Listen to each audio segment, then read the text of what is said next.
Giddugaleessi qorannoo qonnaa biyyee Naqamtee dhangaggaa'ummaan biyyee akka hir'atuu fi godinaalee lixa Oromiyaa 5 irratti hojjechaa jira. Hojii gaggeessaan giddugaleessichaa obbo Caalchisaa Taakkalaa oomishaa fi oomishtummaan qonnaan bultoota akka dabaluuf godina Wallagga Ba'aa Aanaa Jimmaa Arjootti lafa hektaara 50 irratti teekinooloojii dhangaggaa'ummaa biyyee hir'isuu fi itti fayyadamni xaa'oo qorannoo biyyoo irratti kan hundaa'e ta'uu akka qabu barsiisaa jirra jedhan.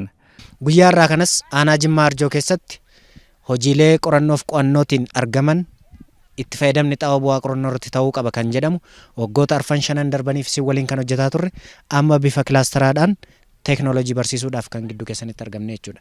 Kanaaf nuti teekinooloojii kana gara keessan gaafa finne teekinooloojii kanatti qotee bulaan kun har'a nyaatee bulee akka of danda'u qofa osoo hin taane hawaasa naannoo isaa jiru, uummata naannoo isaa jiru, kilaastera kana keessatti qotee bultoota jiran fi kanneen biroollee dabalatee teekinooloojii kanatti akkamiin fayyadamuu danda'anii fuulduratti teekinooloojiin kun akkamiin babal'achuu danda'a. Kilaastera nunnuu dabalatee aanaa kanaatii kaasee hanga nunnutti daandii kanarra kadeemu hundumtu teekinooloojii kana akkamitti hubachuu danda'a ka jedhu irratti kan xiyyeeffannee hojjetaa irra jechuudha. Qonnaan bultoonni maasaa isaa irratti yaaliin taasifamaa jiru teekinooloojichi lafa isaanii gabbisaa fi akka jiru himan. Keessumaa warri qonnaa biyyee Naqamtee irratti qoratan kun baay'ee nu gargaaranii dhufanii biyyee kana qoratanii naamusa isaa fuudhanii lafti kun gara dhangaggaa'ummaatti jijjiiramaa jira. Lafa keessan fooyyeffachuudhaaf nooraan isiniif faca'u nuun jedhani nooraa facaasne ergasii jijjiirama dhufe ammas immoo lammata immoo irratti deebi'ee dhufe yookuun amma immoo xuruu nuute lafti keenya illee baay'ee furdateera. Kilaasteraan qotaa jirra bu'aan nu buusu bara darbee waggaa lamaan kana hojjenneerra bu'aa gaarii irraa arganne ammas immoo qacarraa ta'e